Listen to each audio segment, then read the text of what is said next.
하나님께서 오늘 우리에게 주시는 말씀 디모데후서 2장 20절 21절입니다. 우리 함께 말씀 읽겠습니다. 큰 집에는 금그릇과 은그릇뿐만 아니라 나무그릇과 질그릇도 있어 귀하게 쓰는 것도 있고 천하게 쓰는 것도 있나니 그러므로 누구든지 이런 것에서 자기를 깨끗하게 하면 귀히 쓰는 그릇이 되어 거룩하고 주인의 쓰심에 합당하며 모든 선한 일에 준비함이 되리라. 아멘. 여러분, 하나님은 살아계시고 역사하십니다.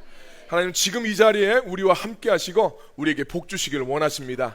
그 좋으신 하나님 은혜를 사모하며 이 자리에 나오신 여러분들을 예수님의 이름으로 환영하고 예수님의 이름으로 축복합니다. 자, 우리 서로를 향해서 축복의 인사 함께 나누겠습니다. 빛이 있으라, 빛이 있으라. 은혜와 생명의 빛이신 예수님이 이 시간 여러분들의 심령에 충만하게 임하시길 주님의 이름으로 축복합니다. 오늘은 우리 교회 창립 15주년 되는 주일입니다. 오늘 귀한 그릇으로 쓰임 받으십시오 라는 제목으로 하나님 말씀 우리 함께 나누도록 하겠습니다. 오늘 말씀 20절을 보면 큰 집에는 금그릇뿐만 아니라 또 은그릇뿐만 아니라 나무그릇, 질그릇과 같은 다양한 그릇이 있다 이렇게 이야기하고 있죠. 이 말씀에서 큰 집은 교회를 의미합니다. 그리고 그릇은 사람을 이야기하죠. 우리 사도행전 9장에 보면 예수님께서 바울을 향해서 이 사람은 내 이름을 이방인들과 임금들과 이스라엘 자손에게 전하기 위해서 택한 나의 그릇이다 이렇게 예수님이 말씀하시는 장면이 나와요. 그런 걸로 봤을 때 이 그릇은 사람을 이제 뜻합니다. 이 그릇은 하나님의 뜻을 이루어가는 하나님의 도구죠. 하나님의 집에는 다양한 그릇들이 있는데 그 중에는 귀하게 쓰시는 것도 있고 천하게 쓰는 것도 있다라는 것이 오늘 말씀입니다. 근데 우리가 자칫 이 비유를 잘못 이해하면 하나님이 당신의 주권대로 어떤 사람은 그냥 귀하게 사용하시기도 하고 어떤 사람은 천하게 사용하시기도 하는데 이걸 인정해라 이런 뜻으로 우리가 이해할 수 있는데 이 비유는 사실은 그런 내용이 아닙니다. 금그릇이나 은그릇이 귀한 그릇이 아니고 나무그릇이나 질그릇이라고 해서 천한 그릇이라고 말하고 있지 않아요. 이것을 좀 치환을 해보면 사람의 어떤 재능이나 그의 신분이나 그의 소유나 사회적인 영향력이나 능력에 따라서 귀한 그릇이냐 천한 그릇이냐 이게 결정되는 것이 아니라는 이야기입니다. 21절을 보면 하나님이 귀하게 쓰는 그릇은 어떤 그릇인지를 잘 설명하고 있습니다. 21절 말씀 보니까 누구든지 이런 것에서 자기를 깨끗하게 하는 사람 이렇게 나옵니다. 그래서 이런 것이라는 것은 앞에서 이제 이야기가 나왔어요. 앞에서 나오는 세상의 풍조, 세상에 유행되는 것, 그런 또 고난을 감당하지 않으려고 하는 그런 태도들, 그런 것으로부터 자기를 깨끗하게 하면 하나님이 귀하게 쓰시는 그릇이 된다 이렇게 이야기합니다. 그러니까 이 말씀의 초점은 성도들한테 야, 하나님이 이렇게 쓰는 것도 있고 저렇게 쓰는 것도 있어 그냥 맡겨드려 이게 아니라 당신들은 자기를 깨끗하게 함으로써 하나님이 귀히 쓰시는 그릇이 되어야 됩니다 라는 이야기입니다. 자, 그래서 문장을 보면 자기를 깨끗하게 하면 하나님이 요긴하게 사용하는 그릇이 된다고 말하고 있지만 내용상으로 보면 자기를 깨끗하게 하는 것과 하나님이 귀히 쓰시는 그릇이 같은 의미예요. 그리고 자기를 깨끗하게 하고 하나님이 귀히 사용하시는 것이 무엇인지를 이 말씀에 보면 세 가지로 설명을 하고 있죠. 자, 어떻게 돼 있습니까? 귀히 쓰는 그릇이 되어 거룩해지고 또 주인의 쓰심에 합당해지고 또 모든 선한 일을 잘 할 수 있도록 준비됨이 있어야 된다라는 이야기입니다. 자, 그러니까 깨끗하게 한다는 것 이것이 뭐냐? 거룩해져야 된다. 예, 그리고 또 한 가지는 하나님이 쓰시기에 합당해야 된다. 세 번째로 선한 일을 할 준비가 갖춰져야 된다. 이런 사람들을 하나님께서 귀하게 사용하신다라는 이야기입니다. 오늘 여러분들이 하나님께서 귀히 쓰시는 그릇들이 되시기를 예수님의 이름으로 축복합니다. 자, 그래서 우리 하나씩 좀 살펴보겠습니다. 거룩한 자가 되라 먼저 이야기하고 있죠. 거룩이라는 것이 도대체 뭐냐? 우리 몇 번 말씀을 드렸습니다. 거룩은 구별되다라는 뜻을 가지고 있어요. 카도시라는 단어가 구별된다는 뜻을 가지고 있습니다. 뭐에서부터 구별되느냐? 세상과 구별돼야 된다라는 이야기입니다. 세상하고 똑같아지면 안 되고 세상과 조금 달라야 된다라는 이야기입니다. 자, 그래서 로마서 12장 1절 2절 말씀 같이 한번 읽겠습니다. 그러므로 형제들아, 내가 하나님의 모든 자비하심으로 너희를 권하노니 너희 몸을 하나님이 기뻐하시는 거룩한 산 제물로 드리라. 이는 너희가 드릴 영적 예배니라. 너희는 이 세대를 본받지 말고 오직 마음을 새롭게 함으로 변화를 받아 하나님의 선하시고 기뻐하시고 온전하신 뜻이 무엇인지 분별하도록 하라. 아멘. 자, 로마서에서 당신의 삶을 하나님이 기뻐하시는 거룩한 산 제물로 들으십시오, 이렇게 이야기합니다. 이게 성도들이 하나님 앞에 드려야 될 영적인 예배다. 내 삶을 하나님께서 받으실 만하게 올려드려야 그것이 진짜 영적인 예배가 된다라고 이야기합니다. 그러면서 그 예배를 너희가 드리려면 이 세대를 본받으면 안 되고 세상을 본받으면 안 되고 마음을 좀 새롭게 해서 변화를 받아야 되고 하나님의 뜻이 무엇인지를 분별할 수 있어야 된다. 이래야 하나님 앞에 당신을 드릴 수 있고 이것이 거룩한 삶이다 라고 이야기하고 있습니다. 우리 레위기 이야기하면서 그런 거 했죠. 거룩은 하나님 앞에 바쳐진 것, 이게 거룩이라고 그랬어요. 하나님 앞에 바쳐진 공간, 하나님 앞에 바쳐진 재물, 똑같은 양인데 사람이 먹는 거는 정결한 것이라고 이야기를 합니다. 그런데 하나님 앞에 바쳐지면 거룩한 게 돼요. 사람이 먹지 못할 것, 이건 부정한 것으로 구분을 합니다. 그래서 거룩은 하나님이 받으실 만한 건데 이건 구별돼야 돼요. 이 성도들한테 주님께서 요구하시는, 하나님이 쓰시려면 세상하고 똑같으면 안 된다. 세상의 라이프 스타일을 본받고 그들의 생각과 그들의 관점을 가지고 살아가면 하나님께서 쓰실 수가 없다는 이야기입니다. 자, 이것을 우리 디모데전서에서는 경건이라는 말로 표현하고 있어요. 경건은 말씀 읽는 것, 뭐 기도하는 것, 이런 것만을 경건이라고 말하지 않고 이것보다 더 큽니다. 경건은 말씀과 기도를 통해서 하나님의 뜻을 분별해서 하나님의 뜻대로 살아가는 삶을 경건이라고 이야기해요. 이 거룩한 것이, 우리가 말씀드리죠, 이 세상하고 좀 구별돼서 살아가는 것이 거룩이라고 그랬는데 이 경건이라는 거하고 그런 의미에서 통합니다. 왜 이 경건의 삶이 필요한가? 악한 영들이 사람들을 자꾸 미혹해서 거짓된 가르침에 빠지게 하기 때문입니다. 디모데전서 4장 1절 말씀 보니까 성령이 깨닫게 하시는 것이 있었는데 후일에 어떤 사람들이 믿음에서 떠나 미혹하는 영과 귀신의 가르침을 따르게 될 것이다 라고 말씀하고 있습니다.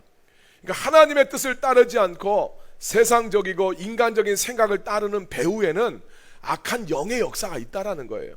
우리들이 생각했을 때는 세상이 그렇게 갔으니까 그렇다고 생각 안 하는데, 성경의 관점은 악한 영에 미혹되고 귀신의 가르침에 따라 살다 보니까 사람들이 믿음에서 떠나게 된다. 그리고 이 악한 영에 미혹되게 되면 무엇이 옳고 무엇이 잘못된 것인지를 분별하지 못하게 됩니다. 디모데전서 4장 2절 말씀, 자기 양심이 화인을 맞아서 외식함으로 거짓말하는 자들이다 라고 이야기합니다. 자, 그러니까 1절하고 연결하면 이거예요. 악한 영이 미혹해서 잘못된 길로 이끌고 나가면 양심이 화인 맞은 것처럼 된다라는 겁니다. 화인 맞다라는 것은, 양심을 먼저 설명하면 양심은 옳고 그른 거를 판단하는 태도를 지금 말하죠. 이게 우리가 신앙적인 양심이라고 하면 하나님이 기뻐하시는 것이 뭐냐, 하나님이 싫어하시는 것이 뭐냐, 이게 우리 신앙 양심이에요. 근데 이 양심에 화인을 맞습니다. 화인을 맞는다라는 것은 마취시키다, 이런 뜻을 가지고 있어요. 이게 원래는 짐승에 이렇게 불도장을 탁 찍는 겁니다. 그래서 소유를 갖다가 나타내는 건데 거기에 화상을 입게 되면 둔감해지잖아요. 그런 것처럼 화인을 맞으면 양심이 무뎌집니다. 마취가 되는 거예요. 그래서 악한 영이 뭘 하느냐, 하나님의 뜻이 무엇인지, 이거는 세상적인 것이 무엇인지, 이런 것에 대해서 판단을 못하게 하더라는 거예요. 여러분, 이거는 우리가 살아가고 있는 이 세상에서 바라보면 똑같이 나타납니다. 우리 점점 시대가 지나갈수록 이 세상이 타락해가고 악해가고 있죠. 그리고 예전에는 분명했던 진리도 요즘에는 상대화시키면서 자꾸 이야기합니다. 절대적인 진리를 이야기하지 않고 이건 이럴 수도 있는 거고 저건 저럴 수도 있는 거고, 이런 식으로 세상이 점점 가고 있어요. 우리 어렸을 때를 한번 생각해 보십시오. 교회 다니는 사람들뿐만 아니라 교회 안 다니는 사람도 동성애 하는 것은 부끄러운 일이라고 생각을 했어요. 근데 요즘에는 그것은 용납해줘야 된다고 이야기합니다. 그러면서 이 동성애를 옹호하는 사람들 중에서 가장 이 잘못된 거짓 주장 중에 하나, 저도 대학교 때는 그 이야기를 믿었어요. 태어날 때부터 뇌 구조가 뭐 그렇다, 그렇게 태어났다고 하니까 야 그러면 어떻게 하냐, 이런 생각을 했었습니다. 그런데 이게 대표적인 거짓말이에요. 네. 이거 잘못된 이야기라는 거예요. 그래서 사람들한테 그냥 그렇게 태어났다고 생각을 하는데 이거 그렇지 않은 거예요. 그래서 좀 생각해 보세요. 교회 다니는 사람뿐만 아니라 다 부끄럽게 생각했어요. 그런데 지금 이걸 상대화시켜 가려고 합니다. 또 우리 옛날에 결혼 안 했는데 성관계 갖는 것 부끄럽게 생각했어요. 요즘에 아무렇지도 않다고 생각합니다. 옛날에 배우자 놔두고 애인 갖는 것 다 손가락질했어요. 근데 요즘에는 그래도 되는 것처럼 막 그렇게 농담을 해요. 점점 사람들의 생각과 가치관이 더욱더 타락해 가고 있습니다. 사람들이 생각했을 땐 시대가 그러니까 그런 것이라고 생각하는데 성경은 이야기하는 거예요. 악한 영이 사람의 양심을 무디게 만들어서 부끄러운 것을 부끄럽게 여기지 않게 된 것이다 라고 말씀하고 있어요. 이렇게 세상의 풍조가 자꾸 이렇게 흘러갑니다. 우리의 양심이 무뎌지게 만들어요. 부끄러운 일을 부끄러운 일로 여기지 않게 만들어요. 그래서 우리도 알게 모르게 우리의 생각과 우리의 가치관들이 세상적인 방향으로 자꾸 끌려가게 돼 있어요. 우리가 보고 접하는 게 다 그거거든요. 여러분 우리 드라마 봤었을 때 드라마에서 다 나오는 거 보면 이상한 이야기들 다 나오잖아요. 이런 게 자꾸 우리 생각 속에 들어옵니다. 이런 시대 속에서 세상과 똑같이 살지 않고 그 세상의 방향과 구별되게 살 수 있는 방법이 경건입니다. 경건하게 살기 위해서는 하나님의 말씀과 기도를 통해서 끊임없이 자신을 돌아봐야 됩니다. 디모데전서 4장 16절 말씀, 네가 네 자신과 네가 선포하고 있는 가르침을 살펴라, 이렇게 바울이 이야기하고 있죠. 자, 이 시대에 거룩함을 우리가 유지하면서 살아가려면, 하나님 앞에 내 삶을 온전하게 내어드리며 살아가려면 자기 자신을 살펴야 된다고 이야기합니다. 그러면서 이 일을 계속해라, 지속적으로 그것을 해야 된다고 이야기합니다. 그래서 경건을 연습하라고 그랬고 지속적으로 해야 되고 전심전력을 다해서 그 경건을 이루어 가라고 권면하고 있어요. 자, 하나님이 사용하는 그릇이 되기 위해서, 주님이 사용하는 귀한 그릇이 되기 위해서 첫 번째가 자기 객관화예요. 예, 날 좀 볼 수 있어야 돼요. 나를 바라보는 그 툴이 뭐냐? 하나님의 말씀과 기도입니다. 우리의 생각과 우리의 감정, 우리의 삶의 목표와 방향은 계속 흔들려요. 예, 이거 잡아줘야 됩니다. 우리 예전에 설교하면서 그런 말씀 드렸죠. 미국에서 유명한 족발집이 있는데 너무너무 맛있는데 똑같은 레시피로 하는데 이 족발을 삶는 육수의 맛이 변하는 거예요. 그래서 한국에서 비행기값 다 대주고 오는데 1,000만 원인데 그 기술자를 부르는 거예요. 이 육수 맛을 잡기 위해서 정기적으로 그 기술자를 부른다는 거예요. 굉장히 비싸지요. 그런데 불러야지 맛을 잡는 거예요. 세상 속에 살다 보면 우리의 본래의 정체성을 우리가 자꾸 잃어버리는 거예요. 이것을 바로 잡아야 됩니다. 비행기도 그런다고 그랬죠. 비행기가 정확한 자기의 항로 위에 위치해 있을 확률이 1%밖에 안 된다는 거예요. 끊임없이 바람의 방향에 따라서 비행기는 정확한 항로에서 이탈을 되게 돼 있습니다. 그런데 이게 GPS랑 계속 통신을 하면서 방향을 되잡아 나가는 거예요. 그래서 인천공항에서 출발한 비행기가 미국 저 LA까지 도달할 수 있는 것은 끊임없는 하늘에 있는 인공위성과 함께 교신을 함으로써 자기의 위치를 잡아가니까 항로를 이탈하지 않고 간다. 자, 오늘 우리의 인생도 마찬가지입니다. 우리가 제대로 하나님이 원하시는 자리에 있을 확률이 참 낮아요. 우리는 끊임없이 요동합니다. 우리의 생각도 우리의 감정도 계속해서 우리는 흔들려요. 그런 우리를 주님 안에서 우리가 딱 붙잡기 위해서는 경건의 훈련이 필요합니다. 여러분, 하나님의 말씀 가운데서 이것을 씻어내라 그랬어요. 우리가 아무리 좋은 그릇이 있어도 더러우면 못 쓰잖아요. 여러분 집에 아무리 좋은 그릇, 비싼 그릇 있어도 이거 더러우면 쓸 수가 없어요. 오늘 우리들의 생각들 이거 씻어내지 않으면 주님께서 쓰실 수가 없습니다. 우리의 생각과 우리의 마음을 하나님의 말씀과 기도를 통해서 깨끗하게 하시는 여러분이 되길 예수님의 이름으로 축원합니다. 두 번째, 하나님이 귀하게 쓰는 그릇이 되려면 어떻게 해야 되는가? 쓰시기에 합당한 자가 돼야 된다, 이렇게 이야기합니다. 우리가 경건한 삶을 살아가려면 성도가 이 땅에서는 필연적으로 이 세상의 풍조와 부딪힐 수밖에 없어요. 성도가 진짜 믿음 안에서 살아가려고 했었을 때 자기 내적으로도 자꾸 부딪힘이 있습니다. 네. 그리고 외적으로도 방해와 어려움을 당할 수밖에 없어요. 그렇죠. 우리가 정말 말씀대로 살아가기 위해서, 하나님의 뜻에 순종하기 위해서는 참 쉬운 일이 아닙니다. 내 마음에 안 맞는 사람 품어줘야 되고, 어떨 때는 용서해 주라고 하는데 용서해 주는 거 이게 쉽지가 않잖아요. 세상은 내 마음 가는 대로 살아가는 걸 너무 당연하게 생각을 해요. 그런데 우리가 내 마음대로 살지 않고 하나님의 뜻대로 살아가기 위해서 나를 절제한다는 것, 이것 자체도 쉬운 일이 아니에요. 세상은 돈과 권력을 최고로 생각을 합니다. 그저 자기의 육신의 본능대로 살아가고 정욕대로 살아가는 것 당연하게 생각해요. 근데 그 욕구가 우리한테 없느냐? 우리도 있단 말이에요. 이 싸움이 성도들의 삶 속에 계속 있습니다. 자, 그래서 이 땅에 살아가면서 경건의 삶을 살아가려는 사람은 세상적인 라이프 스타일과 가치관이 자기 안에서 충돌하게 마련이고, 또 함께 살아가는 다른 사람들과 가치관이 다르기 때문에 그런 사람들하고 부딪힐 때가 있어요. 우리 그런 거 여러분 많이 들었잖아요. 신앙인들이 양심적으로 살아가려고 자기 직장에서 일하는데 자기는 양심적으로 뒷돈 안 받겠다고 하는데 함께하는 동료들은 다 받아요. 그러니까 너는 도대체 왜 안 받냐? 동료들한테 왕따 당하고 고립당할 수가 있어요. 자, 그러나 이것이 예수님 제자의 필연적인 삶입니다. 그래서 예수님이 말씀하셨어요. 나를 따라오려거든 자기를 부인하고 자기 십자가를 지고 나를 따라야 된다, 주님 말씀하셨습니다. 마태복음 16장 24절 말씀 같이 읽겠습니다. 이에 예수께서 제자들에게 이르시되 누구든지 나를 따라오려거든 자기를 부인하고 자기 십자가를 지고 나를 따를 것이니라. 그렇습니다. 예수님은 제자들에게 예수님의 가르침을 배우고 그 제자로서 하나님의 자녀로 살아가려면 자기를 부인하고 자기 십자가를 지고 예수님 따라가야 된다고 말씀하셨어요. 자기를 부인하는 것, 내 감정, 내 생각 배제하고 정말 하나님의 뜻 따라 살아가는 것, 이 삶이 필요하다.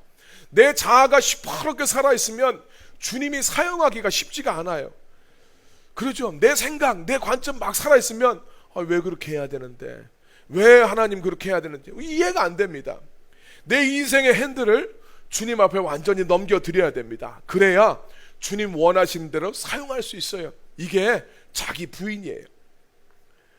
자기 부인과 함께 십자가도 지라고 그랬습니다. 이 십자가는 우리가 감당해야 되는 여러 가지 일들이기도 하지만 기본적으로 십자가는 고난이에요. 우리가 주님의 뜻에 따라 살아가려고 할 때는 필연적으로 고난이 찾아옵니다. 예. 내 삶 속에 내적인 갈등과 외적인 갈등들이 찾아와요. 그 가운데서 우리 마음이 편하지 않을 수도 있어요. 그래서 신앙대로 살아간다는 것은 어떨 때는 참 거추장스럽게 여겨집니다. 그리고 때로는 참 버겁게 여겨지기도 해요.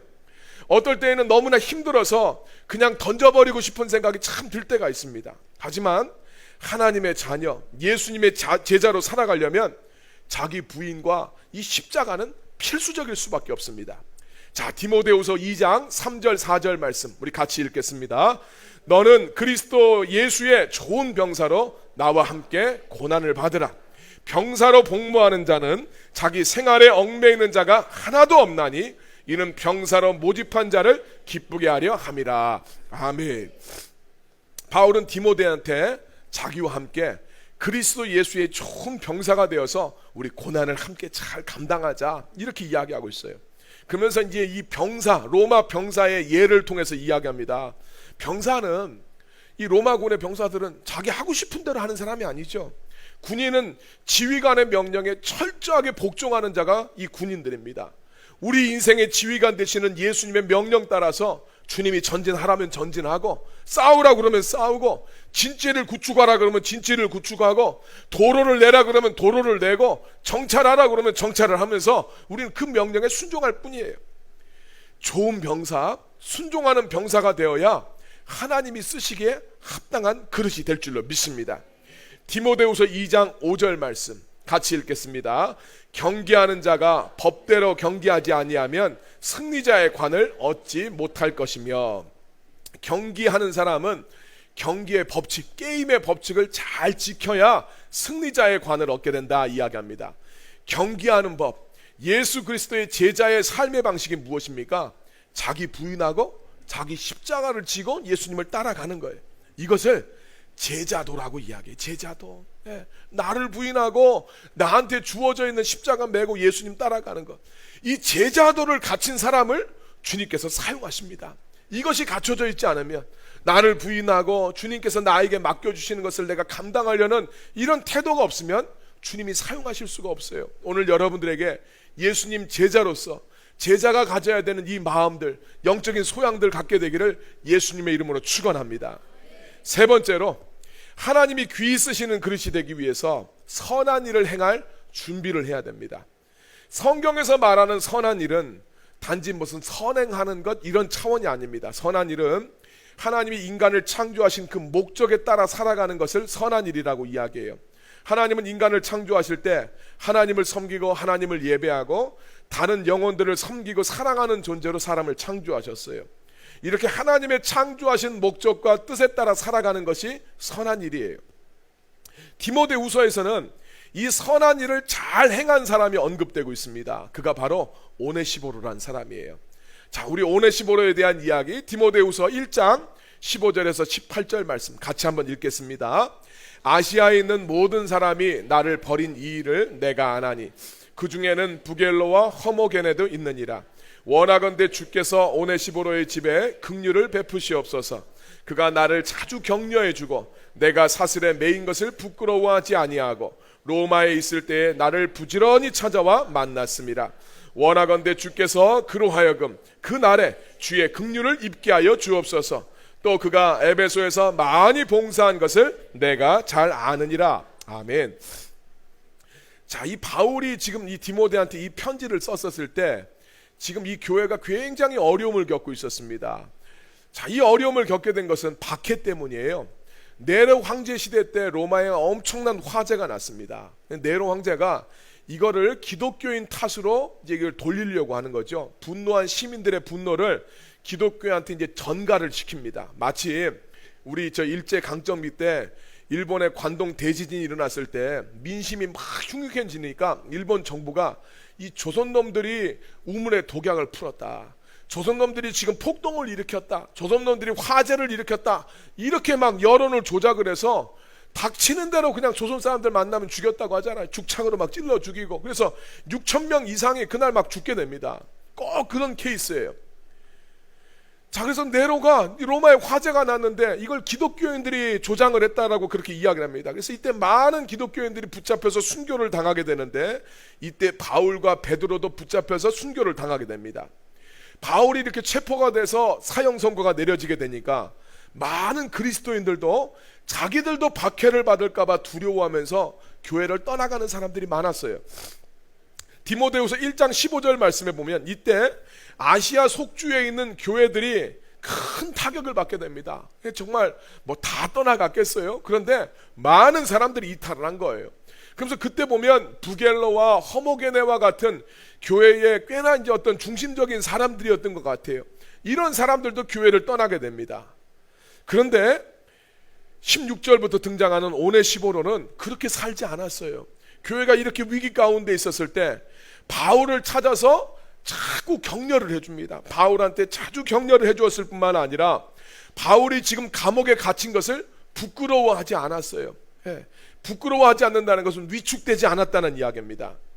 뿐만 아니라 바울이 처음 재판을 받을 때 아무도 들어가세요. 감사해요. 수건 주시려고 그러시네. 자, 바울이 처음 재판받을 때 아무도 바울 곁에 있으려고 하지 않는데 오네시보로는 로마까지 바울을 찾아갑니다. 그래서 바울을 위로해주고 또 성도들이 에베소 교회에서 막 이탈해 가고 있는데 그 에베소 교회를 충성되게 섬기면서 많은 봉사를 했다라고 이야기를 하고 있어요. 그러니까 오네시보로는 사람들이 이탈하고 요동하는 가운데 하나님을 향한 마음이 나누어지지 않았어요. 정말 충성되게 교회를 섬기고 성도들을 위로하고 격려해주고 섬기는 사람이 오네시보로였다라는 이야기입니다. 그 학자들 중에서는 지금 오네시보로라는 이 사람이 빌레몬서에 나오는 오네시모와 동일 인물일 것으로 보는 사람들이 있습니다. 이름도 비슷하죠. 빌레몬서의 오네시모는 노예였습니다. 빌레몬서는 바울이 도망친 노예였던 오네시모가 예수님을 만나서 정말 교회의 중요한 일꾼이 되었으니까 빌레몬한테 편지를 보내요. 그래서 이 사람이 도망쳤다고 책망하지 말고 나의 일의 동역자가 될 수 있도록 이 사람을 노예에서 좀 해방시켜 주십시오 라고 보낸 편지가 빌레몬서죠. 디모데후서의 오네시보로가 빌레몬서의 오네시모인지 정확하게 우리가 알 수는 없지만 오네시보로라는 이름은 유용한 자라는 뜻을 가지고 있어요. 유용한 자. 그 이름 그대로 이 오네시모로는 하나님 일에 굉장히 지금 유용한 사람으로 쓰임받고 있다라는 것을 우리가 알게 됩니다. 우리가 앞에서 그랬죠?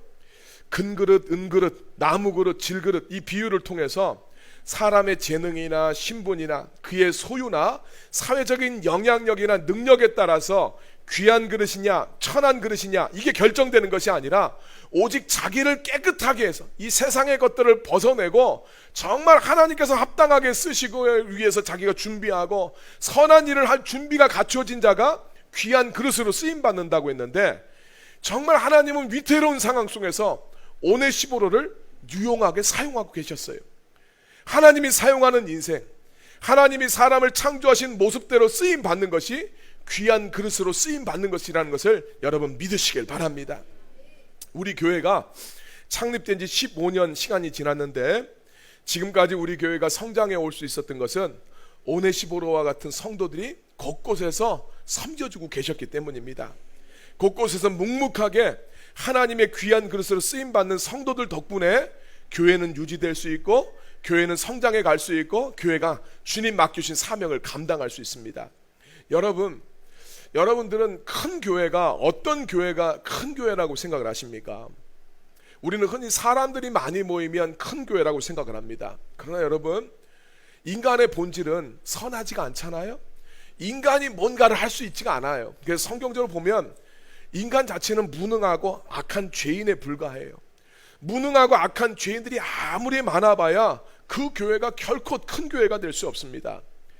교회가 큰 교회가 되려면 교회의 머리는 예수님이라고 그랬어요. 예수님이 드러나는 교회가 큰 교회인 것을 믿으시길 바랍니다. 여러분들은 어떤 성도가 하나님 앞에 귀 쓰이시는, 하나님이 귀 쓰이는 그릇이라고 생각합니까?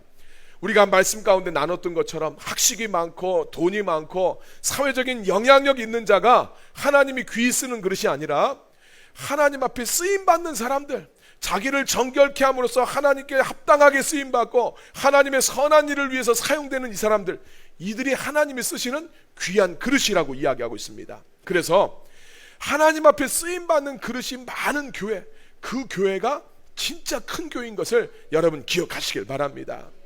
왜냐하면 하나님께 쓰임받는 귀한 그릇들을 통해서 예수님이 드러나기 때문이에요. 그 그릇들을 통해서 예수님이 영광을 받으십니다. 교회는 하나님께 쓰임받는 그릇들을 통해서 예수님이 드러나고 그분이 영광을 받으시는 거죠. 오늘 이 자리에 계신 여러분 모두가 하나님께서 귀하게 쓰시는 그런 그릇으로 여러분이 사용되기를 우리 예수님의 이름으로 축원합니다.